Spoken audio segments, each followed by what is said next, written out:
बिस्मिल्लाहिर्रहमानिर्रहीम अस्सलाम वालेकुम। आज की इस वीडियो में हम कॉन्ट्रैक्ट एक्ट के चैप्टर 2 में से जो है वो सेक्शन 10 से लेकर 13 तक देखेंगे। सबसे पहले हमारे पास आ जाता है सेक्शन 10। इसमें ये बताया गया है कि व्हाट एग्रीमेंट्स आर कॉन्ट्रैक्ट, के कौन से एग्रीमेंट जो हैं वो कॉन्ट्रैक्ट बनते हैं। एग्रीमेंट में ऐसी कौन सी चीज़ें कंडीशंस होनी चाहिए जो फिर कॉन्ट्रैक्ट बन जाए। ठीक है, ये सेक्शन हमें ये बताता है। जैसे हमने क्या पढ़ा था कि सबसे पहले क्या होता है, प्रपोजल होता है। ठीक है, प्रॉमिसर क्या करता है, प्रपोजल मेड करता है, उसमें वो क्या देता है, ऑफ़र देता है। उस ऑफ़र को जब एक्सेप्ट कर लिया जाता है, ठीक है, एक्सेप्ट कर लिया जाता है, प्रॉमिस ही जब उसको एक्सेप्ट कर लेती है, ठीक है, जब उसको प्रॉमिस ही एक्सेप्ट कर लिया तो वो क्या बन जाएगा, प्रॉमिस बन जाएगा। ठीक है, अब प्रॉमिस को आगे लेके चलने के लिए, एग्रीमेंट तक पहुंचने के लिए उसके अंदर आप कंसिडरेशन ऐड करते हैं। जब आपने उसमें कंसिडरेशन ऐड कर दी, क्योंकि without consideration there is no agreement. अब जब आपने कंसिडरेशन ऐड कर दी तो वो क्या बन गया, यहाँ पर हमारे पास एग्रीमेंट बन जाता है। ठीक है, लेकिन अब इस एग्रीमेंट को आगे कॉन्ट्रैक्ट बनाना होता है, वरना अगर एग्रीमेंट अगर कॉन्ट्रैक्ट नहीं बनता तो वो वाइड हो जाता है, वाइड डिक्लेयर कर दिया जाता है। ठीक है, उसमें ये कौन सी चीज़ें जो है पूरी हों उस एग्रीमेंट के अंदर तो उसको कॉन्ट्रैक्ट माना जाएगा। ठीक है, कॉन्ट्रैक्ट कैसे बनेगा, ये सेक्शन हमें ये बताता है कि कोई भी एग्रीमेंट कॉन्ट्रैक्ट बना कैसे बनेगा। इसीलिए तो कहा जाता है कि तमाम एग्रीमेंट जो हैं वो कॉन्ट्रैक्ट नहीं होते।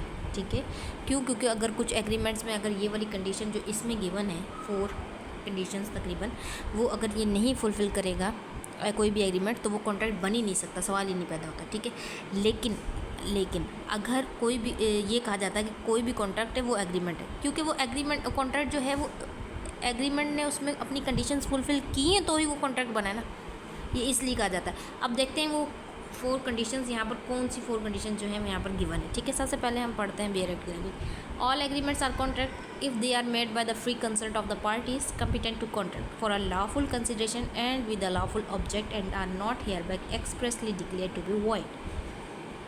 सबसे पहली चीज़ इसमें लिखा है कि कॉम्पिटेंट कॉन्ट्रैक्ट टू कॉन्ट्रैक्ट हो, पर्सन क्या हो, कॉम्पिटेंट टू कॉन्ट्रैक्ट हो। इसका मतलब ये है कि मैं यहाँ लिख देती हूँ। सबसे पहले हमने क्या चीज़ पढ़ी कि वो कॉम्पिटेंट हो, कॉम्पिटेंट हो।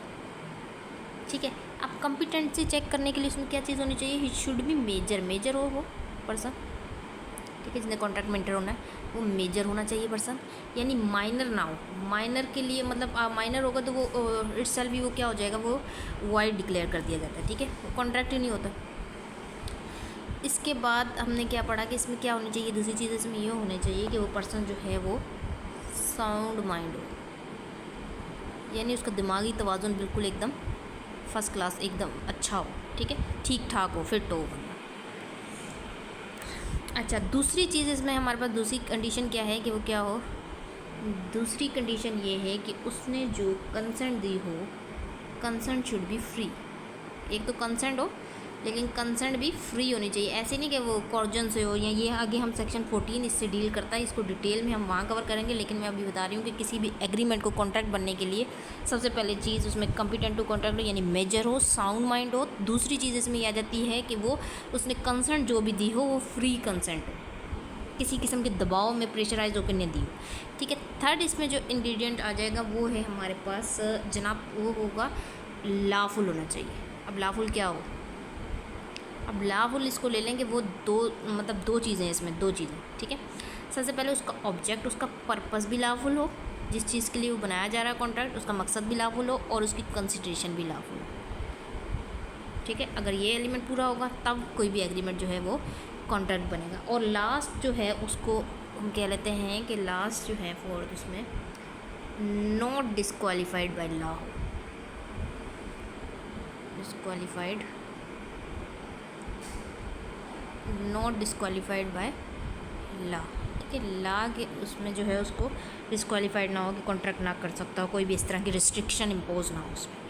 ठीक है, अब सिंपल इज़ दैट कि इस सेशन के अकॉर्डिंग कौन सा पर्सन जो है वो कॉन्ट्रैक्ट कर सकता है, जो कॉम्पिटेंसी उसकी ये चेक की जाएगी कि किसी भी एग्रीमेंट को कॉन्ट्रैक्ट बनाने के लिए उसमें ये 5 चीज़ें जो मैंने अभी बताई हैं वो होंगी किसी भी एग्रीमेंट में, तो वो ऑटोमेटिकली क्या बन जाएगा, हमारे पास कॉन्ट्रैक्ट बन जाएगा। सबसे पहले कि वो कॉम्पिटेंट टू कॉन्ट्रैक्ट हो, यानी मेजर हो, साउंड माइंड हो। ठीक है, उसकी कंसेंट शुड बी फ्री होनी चाहिए, यानी उसने कंसेंट किसी दबाव में आके वो काम ना कर रहा हो। और तीसरा उसमें लॉफुल होना चाहिए, कंसिडरेशन भी लॉफुल होनी चाहिए, और दूसरी चीज़ ऑब्जेक्ट भी लॉफुल होना चाहिए, लॉफुल ऑब्जेक्ट और लॉफुल कंसिडरेशन। ठीक है, इसके बाद वो नॉट डिस्क्वालीफाइड बाय लॉ, ये 5 चीज़ें, जब 4 चीज़ें जो हैं, वैसे 5 ही बन जाती हैं अगर गौर करो तो, वैसे अच्छा ये चीज़ें होंगी इसमें पूरी 5 या 4 कह लें।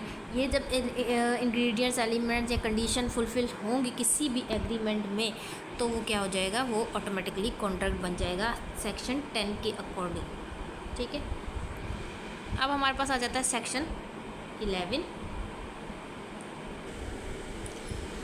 अब ये सेक्शन हमें ये कहता है कि who are competent to contract, कौन सा पर्सन जो है वो कम्पिटेंट है कॉन्ट्रैक्ट करने के लिए। ठीक है, every person is competent to contract who is of the age of majority according to the law to which he is subject and who is of sound mind and is not disqualified from contracting by any law to which he is subject. इस section में ये बताया गया है कि जिस भी person के साथ आप कॉन्ट्रैक्ट में इंटर हो वो क्या होना चाहिए, मेजर होना चाहिए, माइनर नहीं होना चाहिए। क्योंकि इसलिए कि माइनर के साथ अगर आप कोई भी कॉन्ट्रैक्ट करेंगे ना, तो वो राइट स्टार्टिंग फ्रॉम बिगनिंग ही जो है वो वाइड हो जाएगा। ठीक है, मतलब उसमें आप कोई भी राइट क्लेम नहीं कर सकते उसके खिलाफ, क्योंकि ये चीज़ मना की गई है। माइनर के खिलाफ आप कोई भी माइनर के साथ आप कोई कॉन्ट्रैक्ट कर ही नहीं सकते, अगर करते भी हैं तो वो वाइड है। इसको ये भी कहा जाता है वाइड अब इनिशियो, यानी शुरू से ही वो बिगनिंग से ही जो है वो वाइड है। उसमें साउंड माइंड होना चाहिए। कंपिटेंट कॉन्ट्रैक्ट करने के लिए कौन कौन है, पर्सन साउंड माइंड होना चाहिए, मेजर होना चाहिए, माइनर नहीं हो। माइनर के ऊपर इन्होंने बहुत ज़्यादा जोर दिया कि वो पर्सन माइनर ना हो, मेजर होना चाहिए। ठीक है, बस ये सेक्शन हमें इतना से बताता है, बहुत ईजी सेक्शन है ये।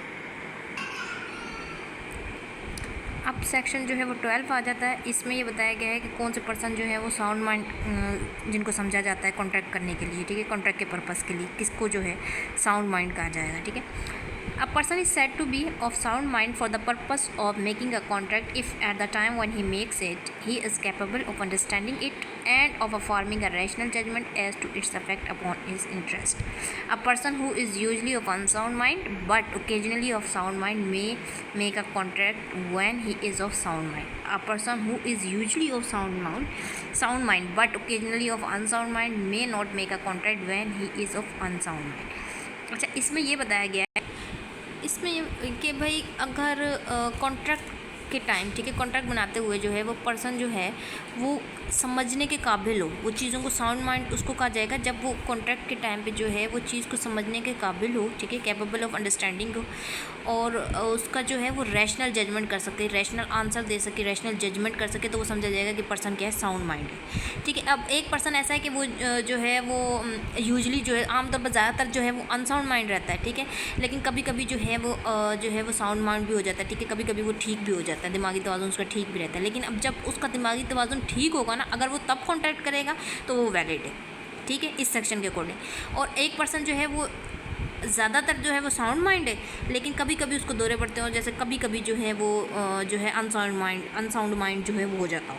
ठीक है, तो अब अनसाउंड माइंड होगा जिस टाइम पे, उस टाइम उससे कॉन्ट्रैक्ट किया जाएगा तो वो इनवैलिड, वो वाइड है, वो नहीं कॉन्ट्रैक्ट समझा जाएगा। कॉन्ट्रैक्ट के लिए उसका at the time, at the spot, उस टाइम जब आप कॉन्ट्रैक्ट कर रहे हो उस टाइम आपका जो है वो साउंड माइंड होना ज़रूरी है इस सेक्शन के अकॉर्डिंग। ठीक है, और अब जैसे इडियट, इसमें जो है ना साउंड माइंड जो है ना, अब देखिए अनसाउंड माइंड के लिए भी दो चीज़ें, एक तो होता है ना पर्सन जो बाय बर्थ ही जो है वो पागल है। ठीक है, इडियट होता है उसको कहते हैं। ठीक है, एक होता है लर्निंग जो कभी कभी जो है, इसमें जैसे एग्जांपल दिए, जब वो ठीक होता है उस पर्सन के साथ, लर्निंग पर्सन के साथ जो है कॉन्ट्रैक्ट में इंटर हुआ जा सकता है। अब जो बाय बर्थ ही पागल है, वो किसी टाइम भी जो है वो साउंड माइंड नहीं होता, किसी भी टाइम वो अपने दिमागी तवाज़ुन उसका ठीक नहीं होता, तो उस पर्सन के साथ आप कॉन्ट्रैक्ट में इंटर नहीं हो सकते जो इडियट है।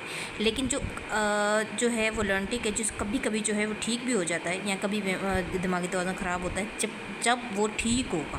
कंडीशन ये है कि जब वो साउंड माइंड हो, समझ सकता हो, रैशनल जजमेंट कर सकता हो कि उसके साथ क्या काम किया जा रहा है, तो तब अगर उसके साथ कोई भी काम किया जाएगा तो वो क्या होगा, वो वैलिड होगा, वाइड नहीं होगा। ठीक है, बाकी अगर आप पागल के साथ करेंगे तो वो वाइड है। इसके बाद हमारे पास जो नेक्स्ट सेक्शन है वो है कंसेंट। ठीक है, अब 13 जो है वो कंसेंट से डील करता है। 2 और more person are said to consent when they agree upon the same thing in the same sense. ठीक है, जब 2 या 2 से ज़्यादा पर्सन जो हैं, किसी भी 2 हों या 2 से ज़्यादा पर्सन हो, ठीक है, वो जब किसी भी एक चीज़ पर जो है वो राज़ी हो जाएंगे ना, समथिंग पर, ठीक है, एक ही सेंस में, तो वो क्या समझा जाएगा, कंसर्न होगा। लेकिन अब इसमें कंसर्न होना ज़रूरी नहीं, मैंने ये आपको पहले ही बताया सेक्शन 10 में जब मैंने डिस्कस कर रही थी, उसकी कंसर्न फ्री होना ज़रूरी है। ठीक है, अब ये हम जो है वो कंसर्न फ्री जो है फ्री कंसर्न हम जो है वो सेक्शन 14 में, ये नेक्स्ट वीडियो में हम इंशाल्लाह कवर करेंगे। आज के लिए इतना ही, शुक्रिया।